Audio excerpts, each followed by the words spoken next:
Hello ladies and gentlemen, and welcome to Europa Universalis 4 for my second series. Rather than running 2 episodes a day of Russia, I've decided to start up a second series to run a second episode of per day. Makes it a little easier, and I've decided to go with Ethiopia. At this point, Ethiopia is becoming a staple play of my channel, which I'm okay with. Ethiopia is always in a good challenging position, and have always been awesome throughout history in their ability to hold off aggressors. So, you know, I have quite a legacy to live up to, and they even have their own unique set of ideas.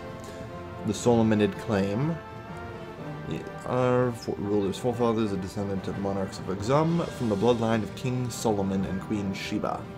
We deposed the Zagwe monarchs in order to legitimize our rule and firmly establish the kingdom being restored to its rightful dynasty. Hear, hear. Let's see, Negrusa, I guess. Our ruler is the king of all kings, the heir to the pedigree of kings of Axum, along with the first ruler, Menelik I, the son of King Solomon and Queen Sheba. All of our kings are descended from the Solomonids, and the line of inheritance need not be from father to son. At any rate, for those of you who don't know who King Solomon is, I actually thought King Solomon was Mesopotamia, but I might be wrong about that. I guess it might have been Ethiopia. He is a biblical figure. Yeah, I could have sworn that King Solomon was like Mesopotamia, Syria region. I don't know. Anyway. He's a biblical figure, and, I don't even remember what he's for, actually. All I know is he's from Christianity. Somewhere. He's a great king, or something. Back, like, 3000 BC, I think. I think he was a real person. Anyway, our great kingdom has been subject to many foreign invasions and aggressive actions. We have fended off many attempts by our rivals and enemies to seize our ancient kingdom. Fort defense plus 20%. Diplomatic demeanor. Despite our enemies' rivals and designs on our national nation, because we are the only Christian nation surrounded a sea of infidel, heretic, and heathen polites? Alright, heathen polites. We are often the center of Western and Eastern political intrigue. Therefore, we are willing to compromise to see more of a pleasant outcome for our kingdom. Yes. The Ark of the Covenant. For those of you who don't know what this is, I think there's an Indiana Jones film on it. I've never actually seen any of the Indiana Jones films. People are going to hate on me for that. It's something I've been meaning to get around to eventually. Either way, we house the Ark of the Covenant, which I believe is what Moses stashed the original 10 Commandments in. Anywho, stability cost modifier and missionary strength. Expansionist policy. My light is flickering.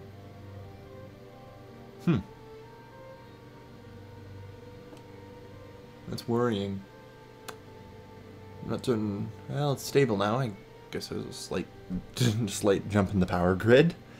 In order to secure and hold on to our lands, we must expand our hegemony outside our domain. The Ethiopian highlands, our foes should learn how to fear the succession of King Solomon and the true bearers of the Ark of the Covenant. And finally, reformed armies. By adapting battle tactics and methods from more advanced neighbors, we are able to hold the line. Discipline plus 10%. Starting ideas. Isn't there like Prussian ideas too? I'm looking into that for discipline.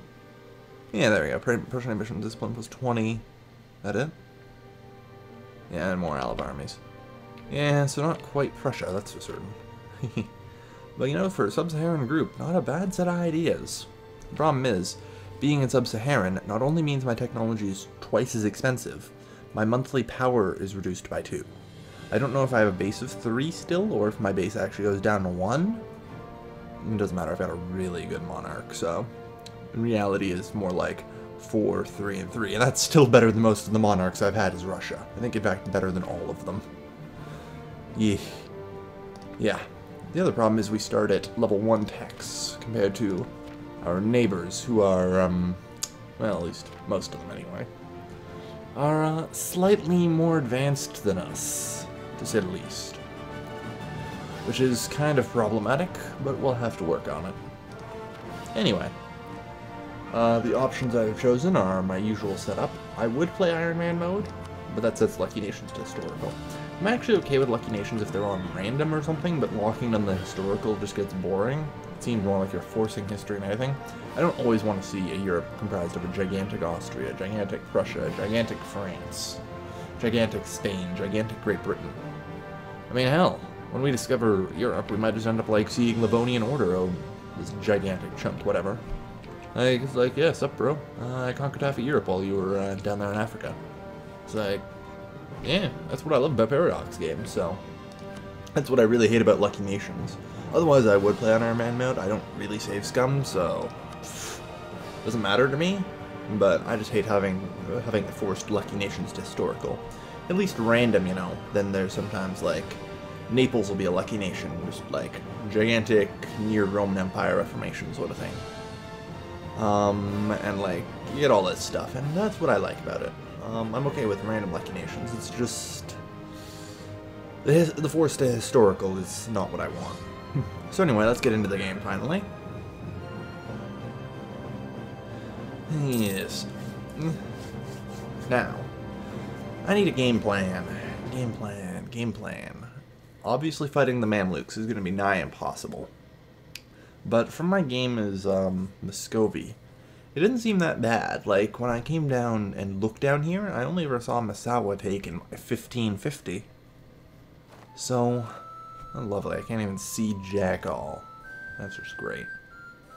Ooh, we do start with a hefty troop start over them. Alright, let's start with advisors. Wait, do we have gold mines, don't we? Gold mines. Where's the damn trade map mode? Okay, not exactly what I wanted. Resources, please. I don't know. I don't have a freaking clue, to be honest. I'm fairly certain we have gold mines, though, so inflation reduction. Yeah, here we go. 0.3% a year from our reliance on gold mines, so we'll have to be careful about that. We do conveniently start it as a monarchy, unlike a lot of our neighbors in Africa, or everyone else in sub-Saharan Africa who's tribal, I believe. Actually, these guys might also... yeah, they're a monarchy, too. But over in, like, Mali or whatever out here, you'll find everyone there tribal. Alright. What do we got here? That I might want to pick up, but too bad he's really expensive. I've only got 5, so I can't afford anything other than +1 advisors. Discipline will be good. Out of curiosity, what's my base? Base value 3. Alright, so my base value is just basically 1 instead. This isn't that bad, actually, you know. Stability cost modifier... it's still 0.35, so there's no way I'm getting it under control with that. So it comes down to whether I want the ability to raise my stability easier, or I want my inflation to just go up slower. Come on, decide. We'll come back to you. You I don't have a choice with. Now I have to decide. Damn, I only bought myself 3 seconds. That's right, I should start my timer. Okay. No, I do need a councilman. You know what? I'll go with it. Yearly inflation reduction. Alright, done. We have no money left. But we can hire a free military leader. Not bad. It doesn't hurt to just make your monarch and heir into a leader. He's good for sieging. Good to know. Mission selected. Conquer Tejura or conquer Harar. Wait a moment. If I do this, don't I get a Casus Belli? Yes, I do. Yes, I do. Phew, phew, phew. What's that? You haven't had any time to make any allies? You know what? Sucks to be you, sucker. Alright, well, we're up on them significantly. Is he my monarch? No, he's my... yeah, he's my monarch, alright. The first battle will be most important. Whoops. No, I wanted to increase the speed. Since the first battle will be the most important, And he's going to have the defensive bonus. Ensuring I'm going to be attacking over a river. I don't like it, but I don't have much choice. Probably also going to be in the mountains. It's going to be a little grim, but let's see what we get here.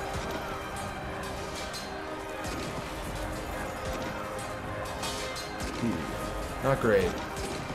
But we're winning. That's what's important. Shattered retreat to Pod. Alright. There's one. Any mercs we can hire here? These are, yeah, fort level 1s. Good. We don't have the money. Damn. Either way, we can't simply let them retreat that far away. We need to crush their army and ensure that they have no chance of recovery. If we start the siege in all the provinces with our 5 men, they have 5 provinces conveniently, and they can't build more. Excellent. Just detach. It doesn't matter.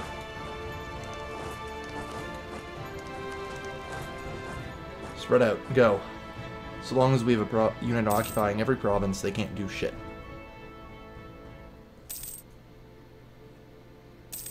At least I'm fairly certain that they can't train troops. Apparently, though, they still managed to train troops in Harar. Damn.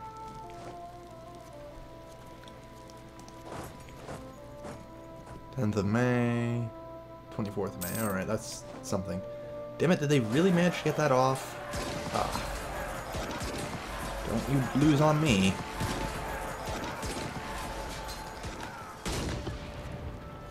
Zila, okay, so they're at least going to end up in other places. Alright, I need to think of what to do about them, though. I mean, I guess some mercs could do it.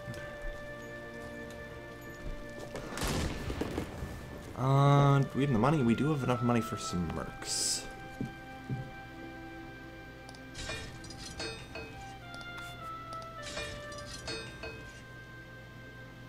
War exhaustion plus 9%. How much war exhaustion do we have already? Is it 0.9 or 9? Okay, 0.9. I was worried for a second there. Okay.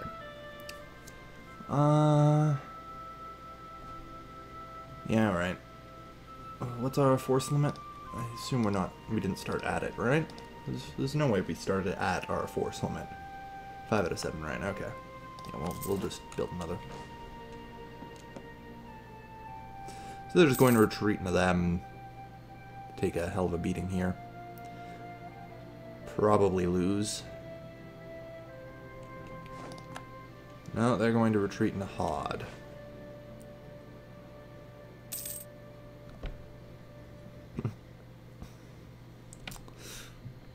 Status quo. Things are going okay, mostly. Alright, there. They're finally done. Finally done completely. Okay, just a little more money. There we go.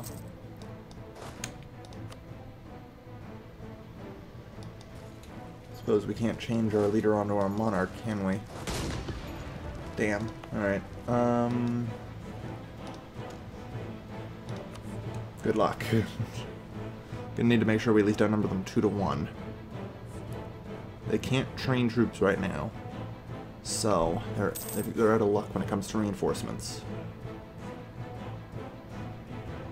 Oh, if that surrendered right now, that would be great. Because then I can put my monarch on it.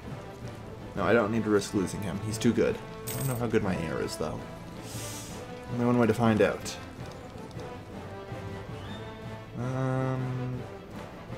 Aw.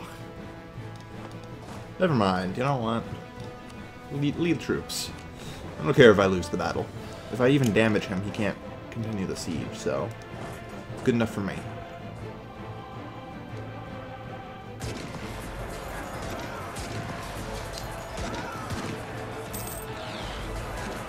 Besides, don't I get an increased chance to air, or is that something else? Yeah, no, that's like... yeah, the second idea, okay. Ogaden. Where are they retreating to? That's not fair. can't retreat into nothing. Well, it's not nothing, but you know what I mean. You don't get to retreat into shit you can't see. And I can't even follow. That's just cheating. Oh well.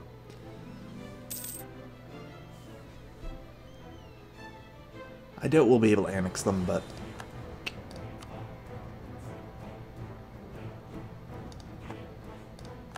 it's looking pretty bad for them really quickly now. That's for sure. We're gonna fall back, actually, 10 feet or so. Yeah.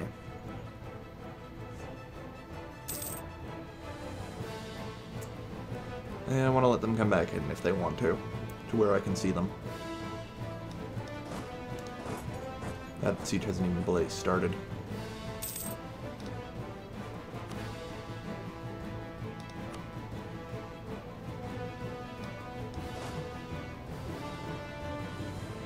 Like I said, I want to see if they're going to come back in. Probably not, but oh well. 38%. What is this? Minus 7.2. Yeah, alright, whatever.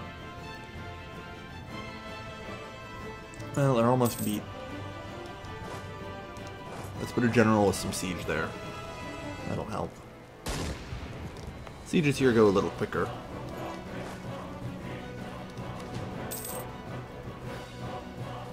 Oh no, that put him in charge, damn. Oh well.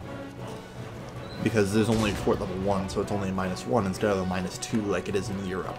So, a little easier to allow sieges to regress. I have to keep these two here so that way he can't run in. He can't be allowed to simply run in. Opposing military schools. No matter what we lose then, eh? For a temporary bonus, that blows.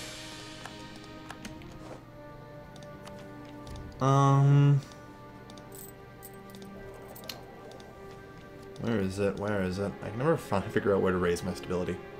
Just boost it. Yeah, my religious unity is shit. I should show that, actually. 37%, it's terrible. Yeah, it's bad. And it's going to be getting a lot worse.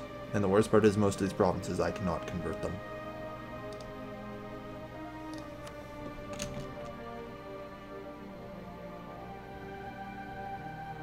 Come on, you're the last one.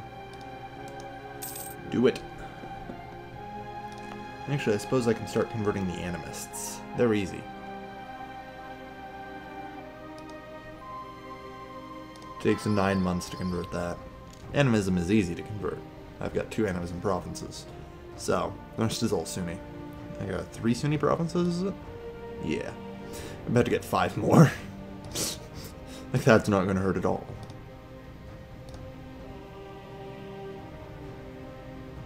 Man. Will you hurry up with that siege? Also, the great thing is, hallelujah.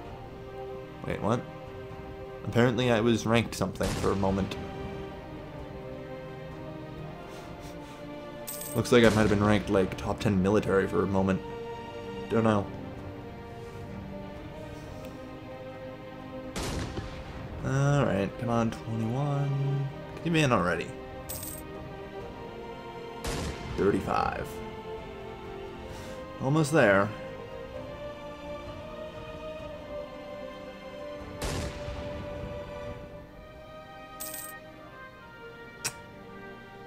Come on. There we go. I don't suppose I can actually pull off annexation. I can. Wow. That was...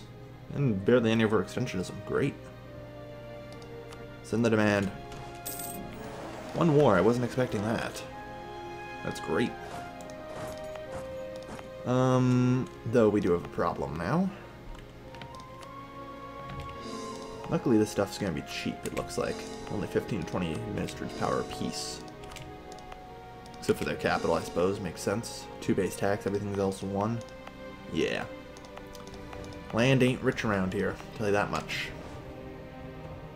Not really much of my concern, though. How's our missionary doing? 45%. Excellent. And core creation is flying. It's much easier now, ain't it? Not when you're gigantic Russia. Well, you finally discovered Yemen. How are you, Yemen? Diplomacy. You're fighting Oman and Najd. You don't say. You don't say.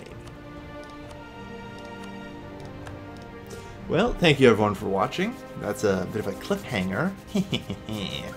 I spy with my little eye a chance to exploit and conquer. So thank you everyone for watching the first episode of my Ethiopia Let's Play. I don't think many people are doing Ethiopia. It's a tough nation, I'll tell you that much. I can't believe I was actually able to annex them in one go. Wow, I was expecting 2 wars. The second war was going to be hard because they might have actually had an ally. Oh well. Thank you everyone for watching. As always, this has been Galvin, signing off.